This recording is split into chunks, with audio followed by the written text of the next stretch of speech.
This is episode number 1, the transformational change architect, leadership facilitator, keynote speaker, and author, Bob Tipton. People don't resist change, Joe. They resist being changed without their permission. We change all the time when it's our idea, but when someone's jamming it down our throat, that's when we put up our barriers. Giving them a platform to bring their best forward, they start driving their A games. You've got passion around this. Oh my goodness. You watch out what happens when people are set free and they're given the permission and the empowerment to start taking control of their future. Welcome to Titans of Transition, featuring real-life stories, anecdotes, and inspiration about pivotal career moments from leaders who have been there. Join host Joe Miller, former scientist and senior technology leader turned executive coach, as he unpacks transitional moments to help inspire change. Welcome to Leadership Inklings podcast, the inaugural one.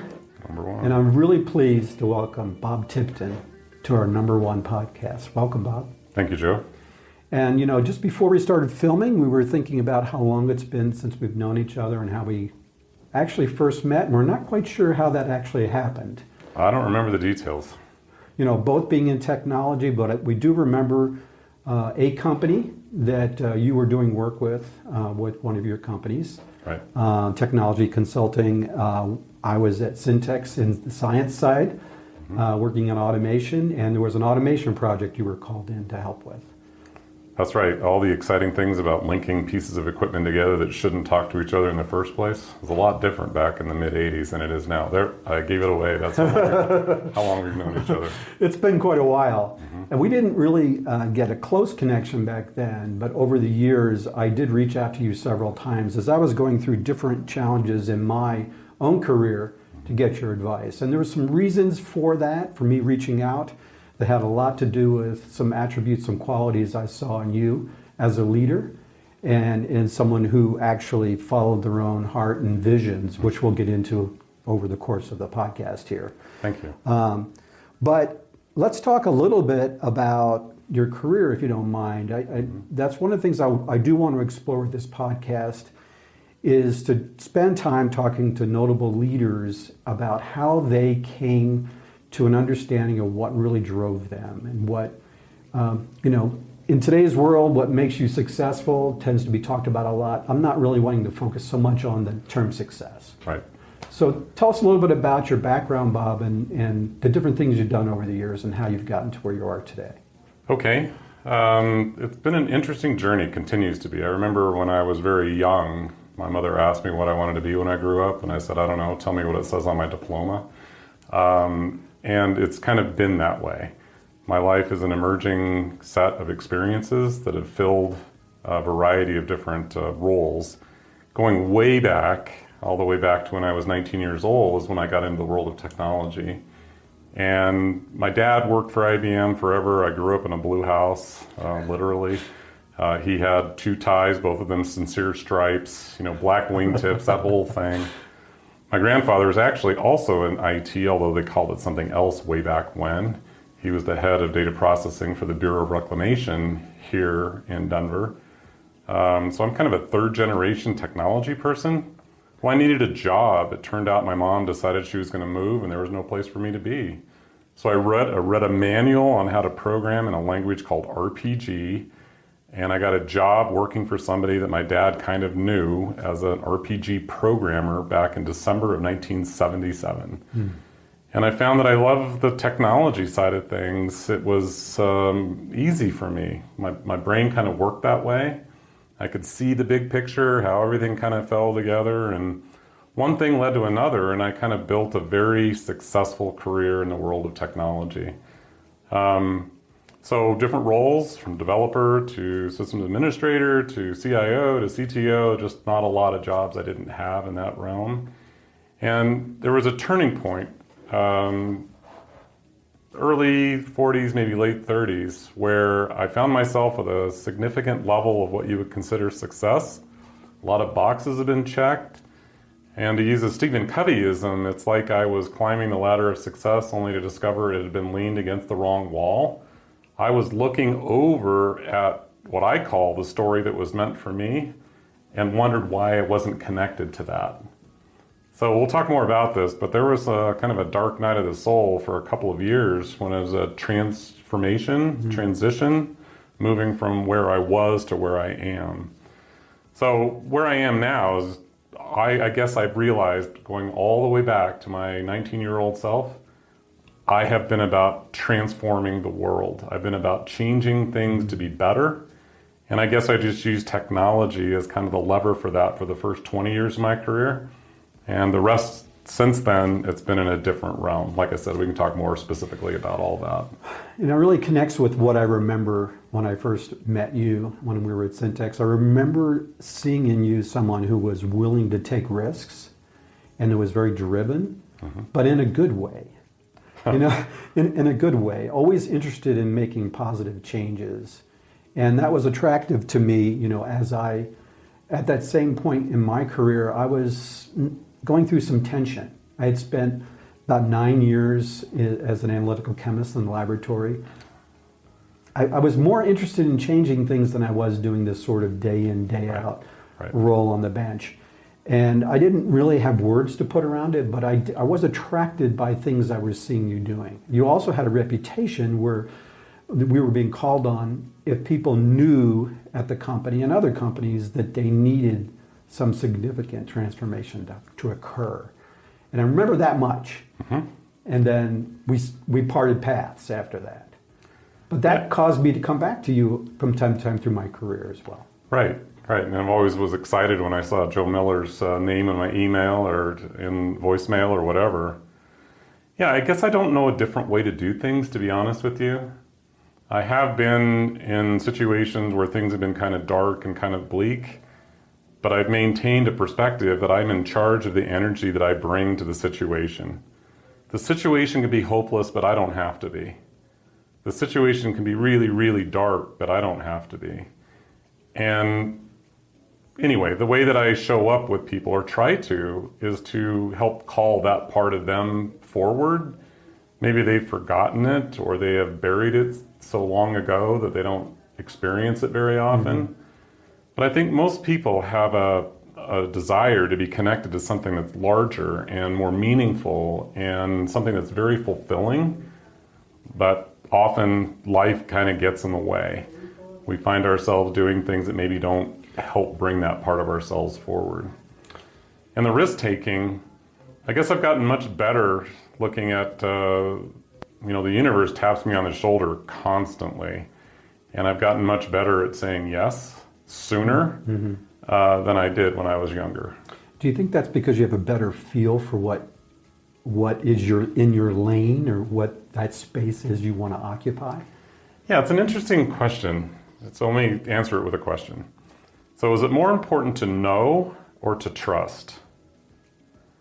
And the answer to that question often, I think, comes from your life experience, your worldview, just your perspective about things. But some individuals really just have to see everything spelled out, one step after the next. They're the tab A and the slot B types. If I can't see the path forward clearly, the whole thing, I'm not going to take a step forward. So that can paralyze you for long periods of time where you're just worrying and wondering about where things might be. The other side of it is a little bit like, this is a metaphor I'm sure you've heard before, but I can drive from where we are here in Broomfield, Colorado. I can drive to Florida, where you're moving, at night, trusting only the 300 or 400 feet that my headlights shine in front of me. I don't have to see the whole journey. I just need to see the next 300 or 400 feet, and I maintain the momentum and the guidance and so on to get there. So I think I've gotten older for sure, and I think it happens for most people as well, is that having to see the whole journey starts to become less and less important. Instead, it's setting an intention and then trusting what you see in front of you. That also speaks to living a little bit more in the moment, right? Totally. Right. So, and I think that's true. And I think in the coaching experiences I've had with my coaching clients, I often, you know, talk about getting off outcome. and trying not to focus so much on a specific outcome, but showing up as their authentic self. Yes. But having some sense of trust of knowing what that is at that point in time, and paying attention. We talk about having sort of a sense, getting some signals of when you're maybe off track. Can you talk a little bit about that? Oh yeah. No, that's an area of rich exploration. So I use something that I call the 3 levels of awareness, and I've studied a lot about psychology and consciousness and human energy and kind of how we show up and this thing, the power of the present moment, all of that kind of stuff. So the thing that I describe is the 3 levels of awareness. So the first level of awareness is this: I have discovered I've always done what I've always done. And I'm driving away, or I'm waking up in the middle of the night, or the next morning I say, why did I just do what I've always done? Well, the awareness is there after the fact. That's important, but that's just the first level of awareness. Maybe I wanted to do something else. There's a conversation I wanted to have, but I didn't. A decision. Anyway, I'm thinking about it after the fact. Second level of awareness is I'm in the middle of doing what I always do. I have a chance to be able to look at the signpost, the feedback that's coming to me, and decide right then to do something else or stay doing what I'm doing, but I'm aware in the process. Right. That's a chance, and we can explore some of those, because I know you have as well, some really thin liminal spaces where you have a chance to do something big. Yeah.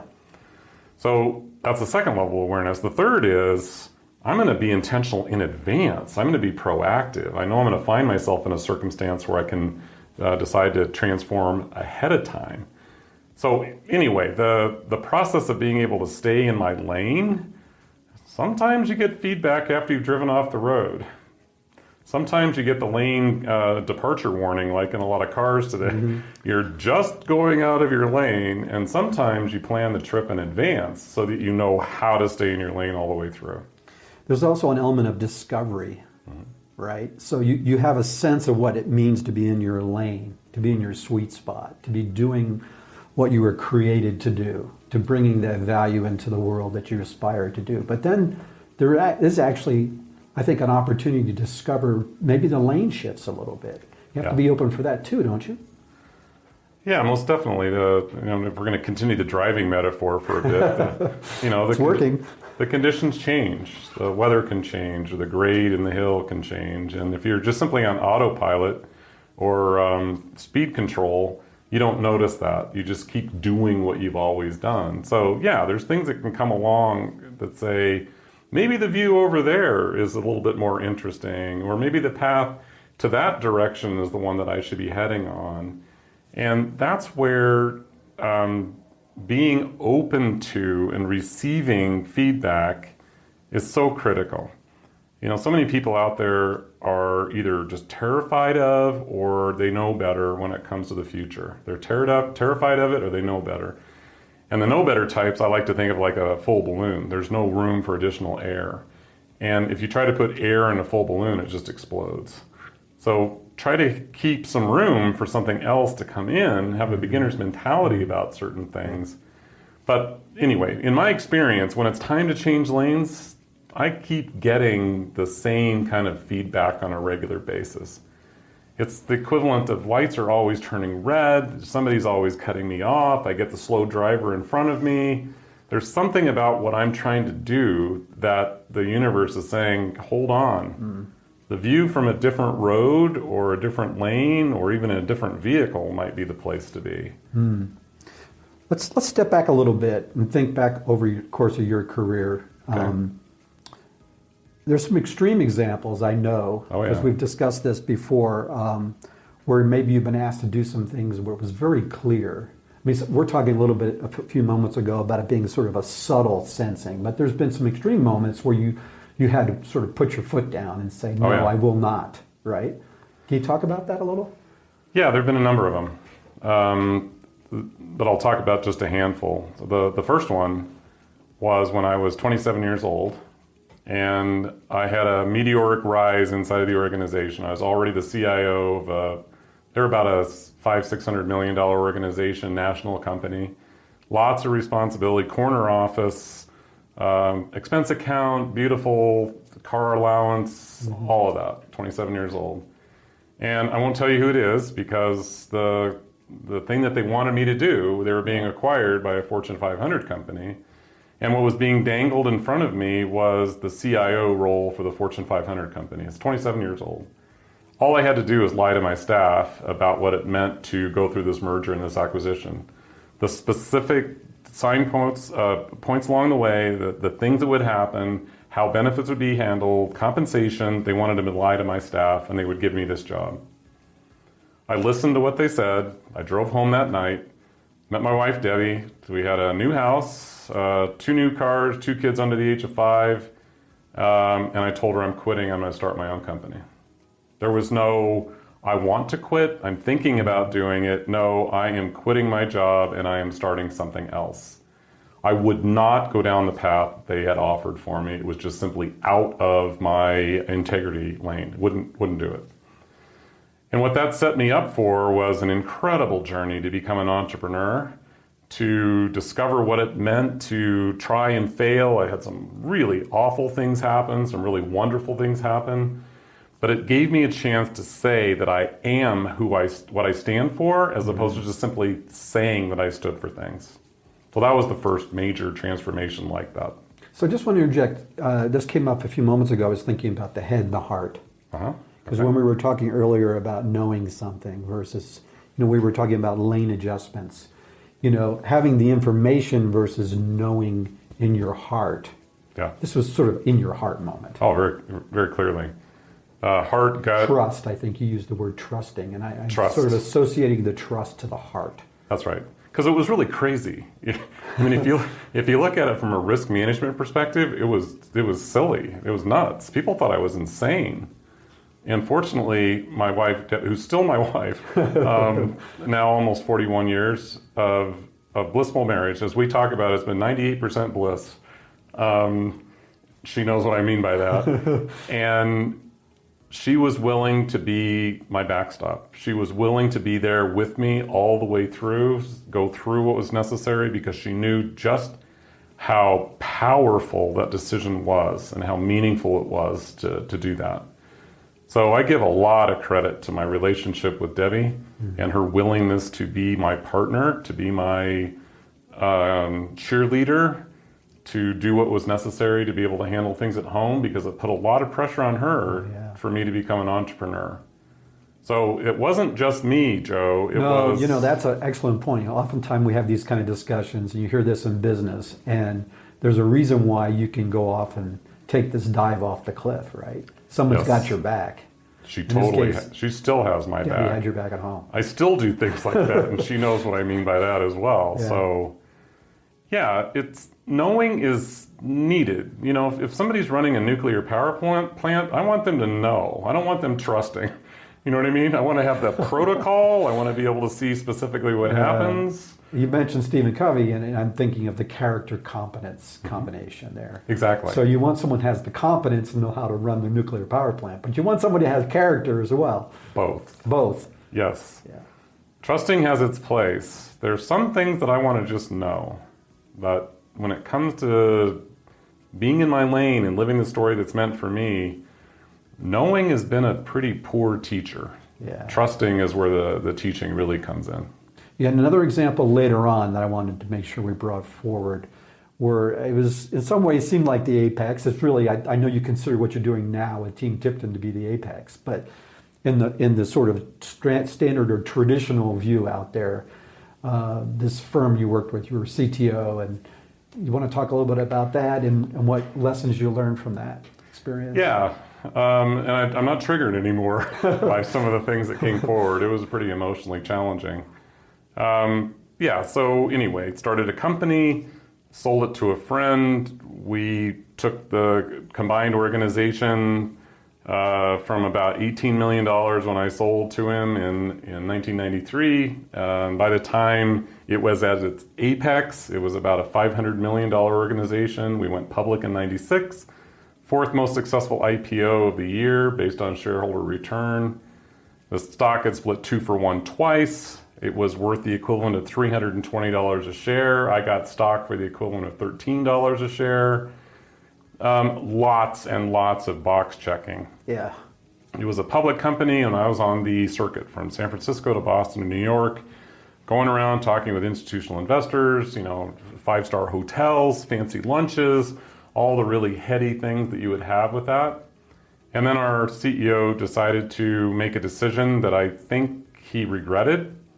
He became greedy, I think, and merged with an organization of a similar size, except the similar size organization had never actually been profitable. They had about $40–50 million in bad debt, and they had they'd never established a corporate culture.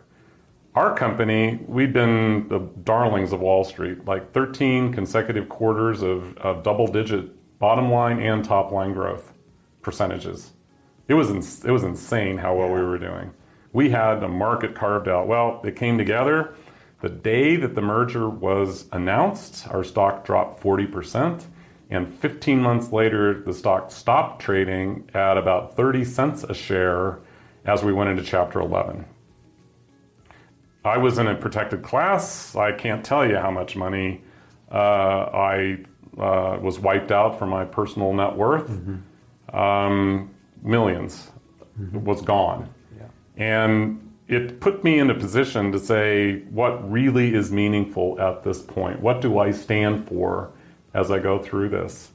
There was grieving, there was anger, and you take the Elizabeth Kubler-Ross grieving and death cycle. I went through all of it and found myself kind of at the bottom in the pit of despair, high skepticism, and I decided to return to the belief that I talked about earlier. It can be really bleak, but I don't have to be that way. And that was the beginning of the transformation that I've experienced for the last almost 20 years, Joe. And it's been a roller coaster as well. It hasn't been a straight line progression. But yeah, I had everything that you'd think you'd want to have. I had all the trappings, you know, we had property, I had fancy cars, I had nice clothes.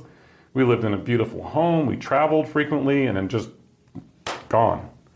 And it's a matter of saying, now what? So kind of a timely example with the stock market yesterday dropped 2,000 points. Yes. Yes, and I remember getting off the plane to speak at a conference in Baltimore. This was one of those thin moments about that experience. And there was about 15 phone messages from my stockbroker and more text messages than that. There was a margin call against what we had. What had happened was the value of what we owned was less than the value of the loans against it. And I remember sitting outside the convention center in downtown Baltimore with my head in my hands, wondering how my life had gotten to this point and what was going to happen next. And that's when, sometimes when you're literally on your knees, when the world has given you some feedback of that kind, that's when I think your character really shows up. That's when you're given the opportunity to know who you are and trust the process moving forward. You kind of made some promises to yourself going forward. It takes you to Team Tipton, I think. Yeah. I didn't know what it meant. I'm not going to be so either crazy or arrogant or both to say that I knew what my journey was going to be at that point, except that what was wasn't. And what was about to become wasn't yet. So another thin moment, not long after that, I found myself at a recreation center. My daughter and her friend were swimming, and I was reading a book. It's called The Fourfold Way by Angeles Arrien, the way of the warrior, the teacher, the healer, and the visionary. And I was reading a section about an indigenous culture, I think in Africa, about how when the warriors take their journey, they find themselves in the midst of the gray clouds. It's a walk among the gray clouds. And the way they described it was this. They said, you don't know where you came from, you don't know where you're going, and you can't see where you are. But what the tribe would do with the warriors when they're taking their walk is they would treat them with honor and respect and deference. And I sat there and I put the book down. I still remember putting it right on my lap. And I said, that's not how you're treating yourself. You're treating yourself with derision and humiliation and anger and fear. And I thought, let's just try for the next 5 minutes to treat yourself with some honor and respect. See how that feels. And that was really the bottom moving towards where I ultimately am today. I decided to fake it. Even though I wasn't feeling honorable, I decided to treat myself with honor for the first 5 minutes. Right. That was a real intentional moment. Oh my goodness. Yeah. Yeah, I can remember exactly that moment. So there's been some key moments, and I think, the lesson, if you will, is that as we consider where we are, and for those listening, you might be considering where you are in your journey, and be focusing too much on a specific outcome that is written large by others. Yes. But there are key moments and learnings, if you pay attention to them, that can inform and I think influence how you look at your world and how you discover what you are meant to be and how to show up and add value to this world. And I think that it's important to reflect on these things. Yeah, no, you're absolutely right, and I think it happens for everybody. And sometimes people's fear is so pronounced and so present that they're unable to see it. It's like the coincidences that happen in the world or synchronicities. That was unusual. I don't think so. I think coincidences are the normal.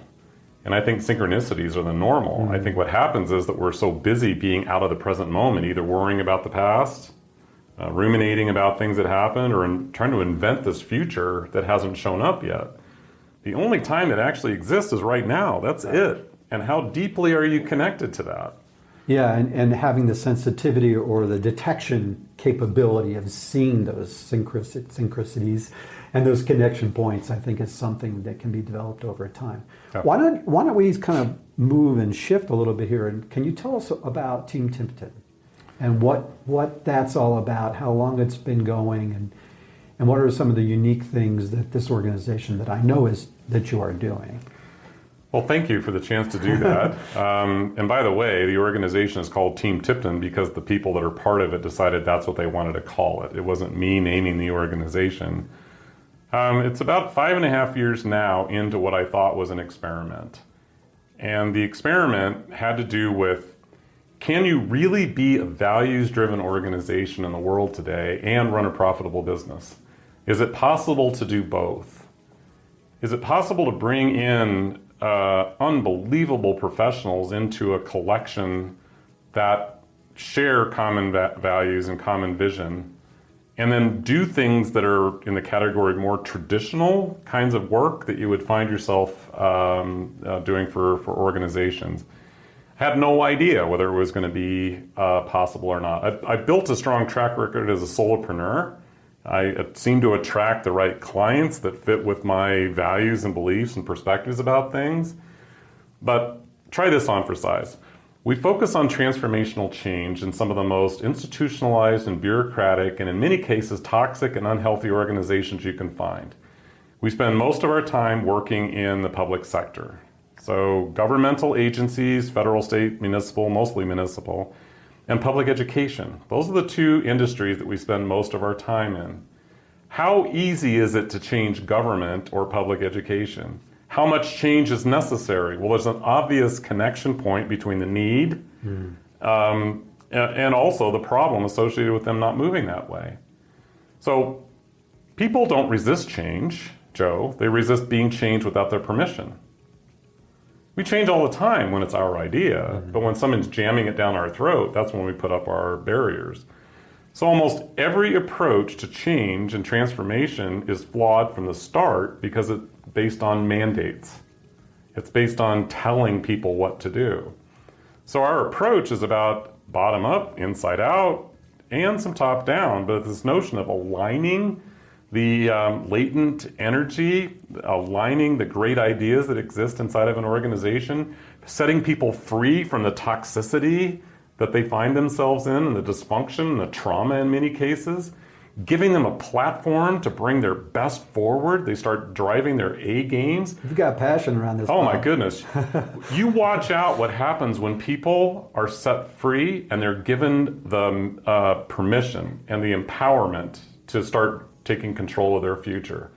I stand back and watch. What we do is we just sort of help move things around and start pushing and pulling so that they're able to be in that environment, and then we give them the structure and tools to be able Now, to move. this is very counterintuitive in my experience in IT, leading IT as well, in that usually what happens is, you have some top tier firm come in, interview everybody, and they do it to you, Yes. right? And then everyone who's been in the organization for one reason or another has had challenges trying to get that kind of transformational change underway. They have good ideas, but it just doesn't ever happen. So can you speak to that dynamic? Exactly. Well, there's a lot of consultants, and I'm going to be a little critical here for just a moment. There's a lot of consultants that think they know better. Same thing's true in education too, by the way. Yeah, a lot of PhDs running around medicine, healthcare. Oh, yeah. They run around thinking they know better because they have a PhD in this little tiny pixel, and they extend it to include everything. Because I have a PhD, I'm being critical. Many friends that are PhDs that are wonderful individuals, but you're right, it's I know better. And they come in with that attitude of saying, I'm going to tell you what you need to do, I'm going to show you how to do it, and then it's up to you to do it. If you don't do it, shame on you. Now pay my bill. Right. That's a generalization for way too many projects that happen with consulting organizations. It is counterintuitive, our approach. We start from the opposite viewpoint. So we actually have something that we call our organizational change energy scale. And it goes from 0 to 100. And at 0 is shame. Shame. That's an interesting one to bring in. Yep. That would be one you would never hear a technologist. Nope. So how many kids quit playing sports at 13 or 14 because they've been shamed by their coaches? How many people leave a job they really like with people they enjoy working with because their manager shames them? According to every study I've ever read, people don't leave jobs, they leave managers. So shame's at the bottom. Yeah. So somehow the next thing above that would be threats or coercion. Do it or else. So who knows what the economic situation is going to be now? Let's go back to 2008, 2009, 2010. Yeah. I can't tell you the number of people that I heard their managers say, just be glad you have this job. How motivating. How exciting is that? So threats and coercion aren't much better. Well, next on the list is a performance management system. We're going to make you do it, and if you don't, we're going to ding you and not give you a raise. Next after that is buy-in. Buy-in is the equivalent to the sun coming in and warming the floor, and people feel better in the meeting, but it doesn't change anything. So there's a threshold where we get into intentional inclusion, significant participation, and finally all the way up to full ownership. When people own things or feel like they have significant participation in it, they support it. Margaret Wheatley, 35 years ago, she said, people support what they create. And then she qualified it and said, no, people only support what they create. So we have this co-creation model of high participation, high expectation, where people are starting to lean in or step off the curb and become part of the solution because the environment is set up so that they're able to do that. The irony is that many times the people that bring us in to do the work are the ones that need to go. Yeah. That happens far more frequently than you might imagine. And they sometimes realize it, and sometimes the organization just kind of pushes them out like a tsunami. You thought you were hiring somebody to come in here and just indoctrinate, put us through the sheep dip, as opposed to actually going through real, authentic, sustainable transformation. So yeah, I've got passion about this because I see what it does for people. They live longer, Joe. Their marriages stay together. They're healthier. Right. Not only that, but the quality of what they do and how they feel about their work is significantly different. So yeah, not everybody appreciates what we do. Some people want the big I told you so project. Don't hire us. Right. So it's interesting. Public sector, though. On purpose. On purpose. So Yes. this is very intentional. Can Very you talk intentional. about that choice? Because again, going back to sort of the traditional, if you want to be successful in business with a kind of a firm coming in, even managing transformation like this, the first thought was, well, who can afford me, right? And so talk to us a little bit about that decision. That's an interesting question because the money exists. It's I whether know, you but spend it or this not. is a perception thing, right? Yep. So yes, let's speak to that. And one area where we're growing in the private sector is in conscious capitalism. So Team Tipton is also a certified B Corporation. There's only about 2,600 in the world. So Patagonia, Ben & Jerry's, Etsy are some of the more... What is that for everyone? So a certified B Corporation is something that we went through an assessment by an external organization that takes a look at 5 different dimensions in the way that we run our business. One of them is how we focus on our staff. What kind of compensation and ownership opportunities do we have? Another is the community impact that we have. Another has to do with environmental footprint. Then we get into our governance model, how we operate ourselves as an organization. It speaks to who we are as a business. Altruism for us is not a thing to do, it's our DNA. Corporate social responsibility is what we do every day. So we focus on making the world a better place through the power of business.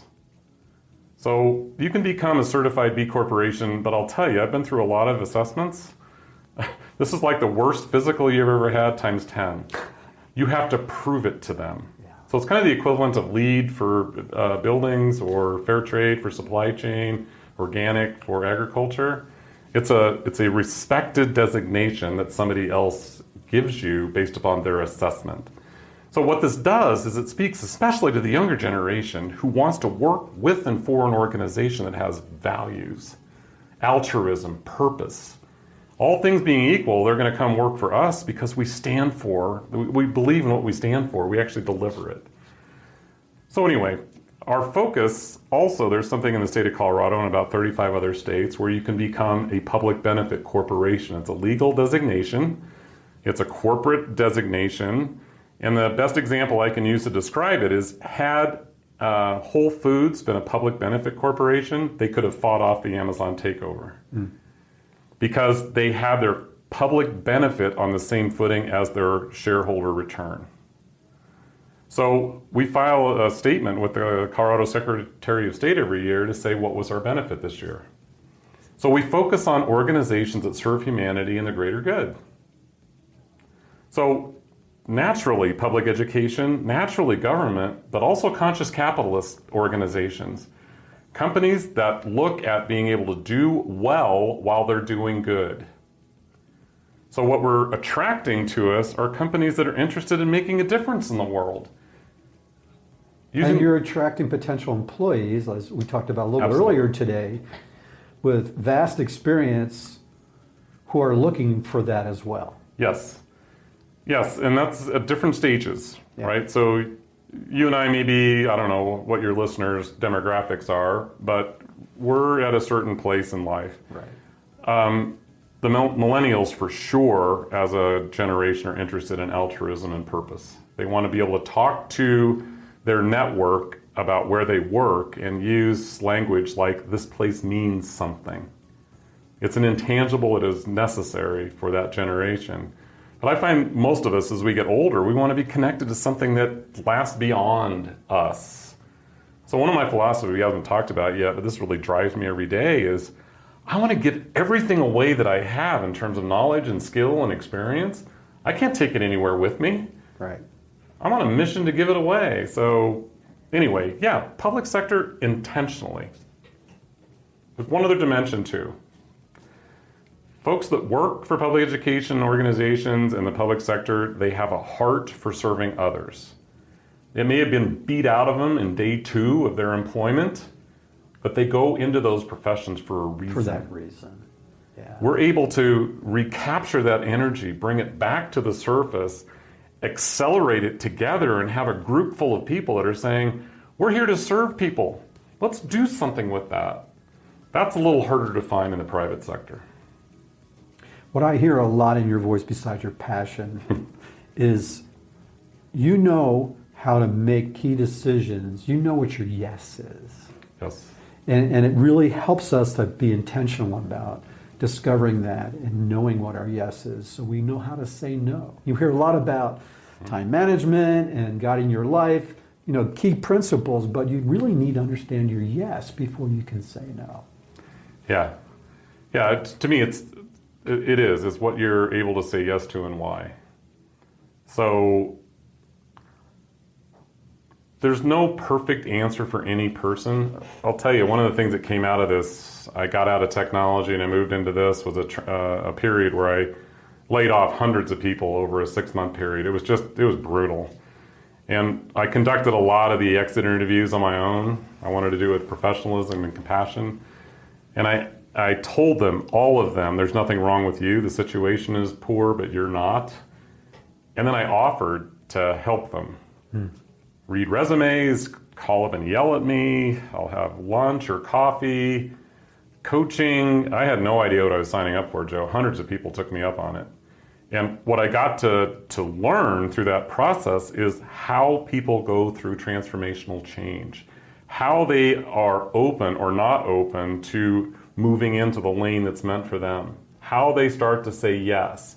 And there's some specific things that I actually was able to tease out from all those hundreds of experiences. First is, you need to be able to have dreaming as part of your awareness. If you don't have the big idea and the thing that really brings energy to you as a possibility, it doesn't exist. So what would you do even for no money? How much time do you spend thinking about that? As opposed to just ruminating about what I need to do next. You ever wonder why you get the same job over and over again, or get into the same relationship over and over again? It's because your choices are so narrow. Now there's some brain science behind that too. You know, when we're adrenalized, our brain basically goes to 3 choices: fight, flight, or freeze. We seek safety. Yeah. We don't look at choices and options. Right. So you need to relax, dream a little.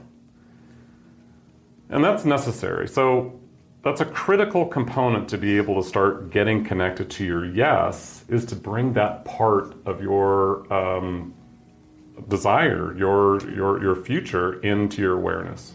And do you do that on a regular basis? Oh, yeah. And get a little practical here, you know, the practical tips and tricks here, maybe. Yeah, and again, this is different for everybody. So, first of all, I suck at meditation. I'm really not good at it based upon the traditional approach to doing it. Really not good. I read a book years ago called Stopping, Even When You Have to Keep Going. And what this book helped me with was to find the quiet spaces in between things, as opposed to an hour where I would sit with my eyes closed and my fingers connected. It's at the stoplight. There's a moment of silence that you have available to you. Or schedule 50-minute meetings instead of 60-minute meetings. You can get the same amount done in 50 minutes. And when you schedule a 10-minute passing period, you're intentionally resetting and refreshing your energy. You're recapturing, you're washing off the negative energy from the meeting you just came from. There's a process associated with it. So turn off the radio in my car. I almost never listen to the radio in my car. I like the silence and the quiet. So it's an intentional process to tune out the distractions and get connected to the energy that's uniquely mine. And I do that a little bit at a time all day long. And that's really timely right now because there's so much notifications, you know, the whole smartphones, we're pinged constantly unless we're intentionally turning off those notifications or shutting the power down.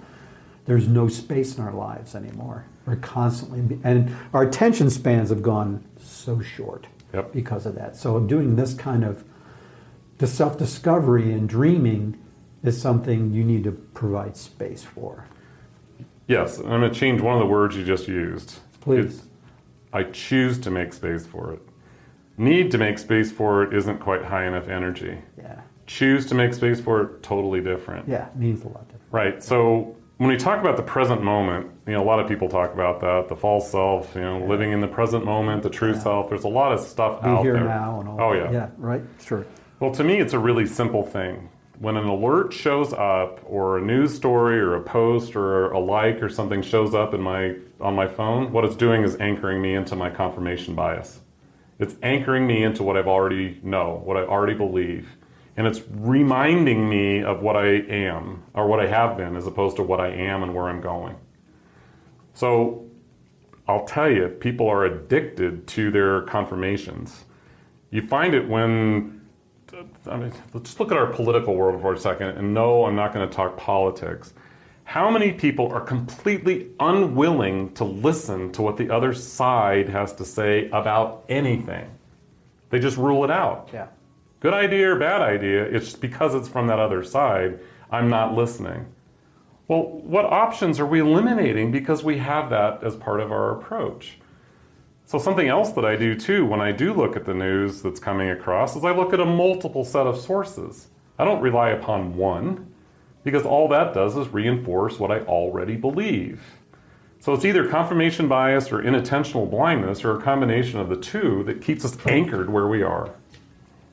That's powerful. So other practical things you could suggest to others listening in? Well, another one is to take on the mind of a beginner. Do something that you're terrible at.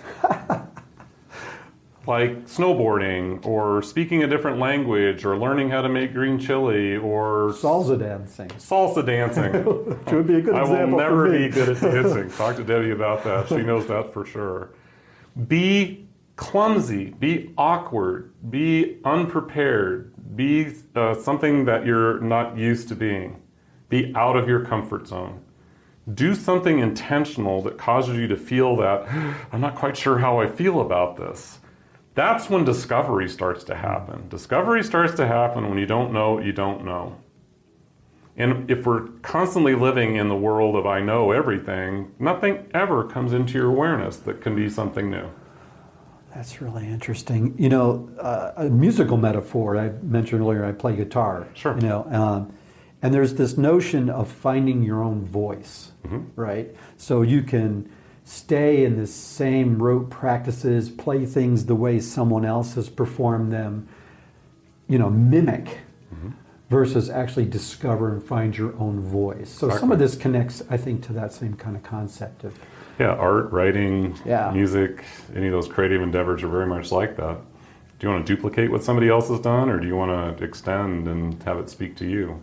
I want to take a couple moments now, if we can, talk about some of the books you've written. Okay. Right, because we've obviously some of your heart has come into your books, but tell us about some of the books you've written and how they kind of played a part in, you know, where you are right now in terms of your viewpoint. Sure. So there's really two. I wrote two that are more technology related. Yeah. And then two that are more in the personal transformation, human-centered design, organizational shift, consciousness kind of a realm. I wrote a book called Jump, Get Unstuck, and it's actually has become a bit of a manual for people that are in the midst of a career life transformation. That's not how I wrote it. That was not the purpose behind it, but that's how people tend to use it. It's written in a fable where there's an organization that happens to be based here in Colorado that finds themselves in some really dire circumstances, totally out of their realm of experience, and they need to get answers quickly.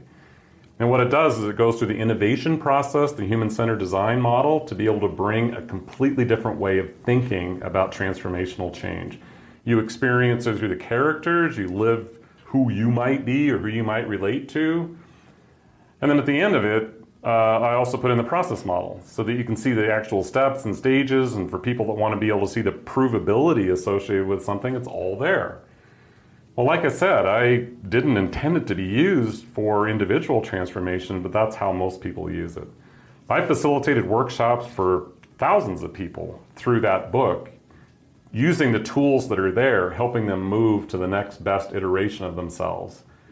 It was originally written for organizations to get into. Well, it's based in really 4 very different areas. One of them is the strange world of quantum physics, the science of possibilities, sound leadership principles, ancient philosophy. I mean, there's stuff in there that is really, really old. And then I'm a student of spirituality and how we might be connected to something larger than ourselves. You can read the book on all 4 different levels and get something out of it. And if you're able to read it at all 4 levels, then it's really a different experience. So that's one. And then the most recent book that I have is called What's Right, Not Who's Right. It's a simple shift to regain our humanity and improve our relationships at home and at work. Well, it's a simple thing to say what's right, not who's right, until you put it into practice. And this is a book that I wrote in response to the 2016 election here in the United States. I got tired of the snarky, evil, mean-spirited behavior that people are demonstrating, irrespective of where they lined up on the outcome. We have lost our humanity as a people to be able to talk to each other, to relate to each other. So it's a series of about 13 practical steps to be able to help regain your humanity, to be able to see the other as you. I mean, there's some really deep principles here as well that we can get into about how this book works, the principles of racism, etc., how we categorize. So I have a mission to get that book in the hands of all elected officials in the United States. I just didn't realize that was 435,000 individuals. Wow. Yeah, there's a lot of people on boards and city councils and just a ton of elected officials. Well, we've gotten in the hands of a lot. We're in the thousands at this point, and we're on a mission to get more. So if you want to go to our website, teamtipton.com, you go to What's Right, Not Who's Right, it'll tell you exactly how to do that. For the price of shipping and handling, we'll send it to anybody and have them be able to take advantage of the messages there.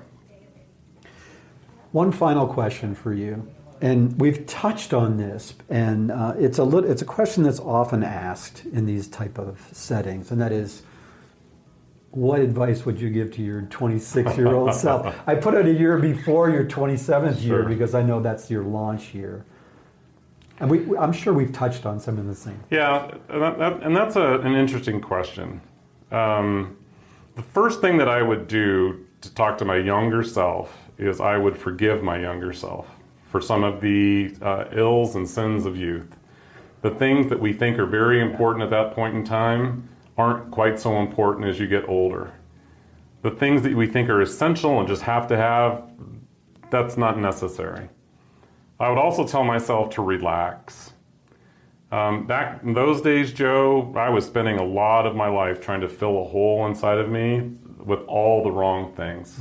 With affluence, with accomplishment, with wealth, with accolades.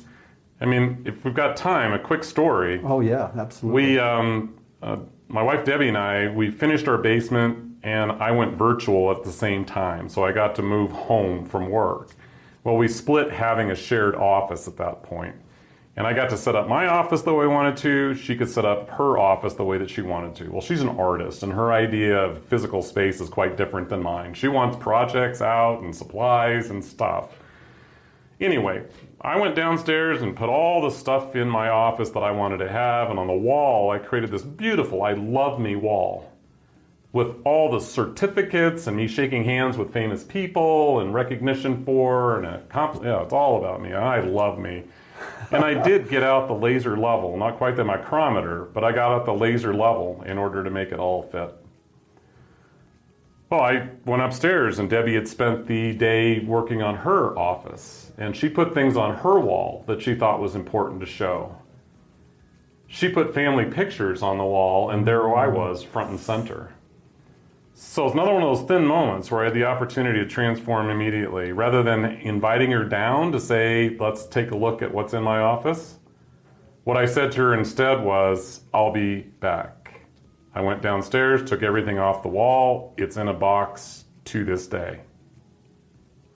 So I'll tell myself at that point in time in my life, that's relax. Some of the things that you're so concerned about really don't mean that much. Everything will be fine. You turned out pretty well, Bob. You turned out well because people respect you. You have the opportunity to do meaningful things. You're making a difference in the world. Bob, thank you so much for coming in today. My pleasure, Joe. Thank you. I'm really pleased that you're my number one on the podcast, and I know that others will be really excited to go through this material, and make sure you do check out Team Tipton and those book references. Thanks again, Bob. Thank you, Joe. Thanks again for joining us today at the Titans of Transition podcast. Hope you enjoyed the show. Please subscribe and write us a review on Apple Podcast. If you're interested in digging in a little deeper, check those show notes for references to Bob's books, to his website, teamtipton.com, and to other materials that I may provide. Share it around with your friends on social media and let them know about this podcast. Thanks again. Appreciate your support.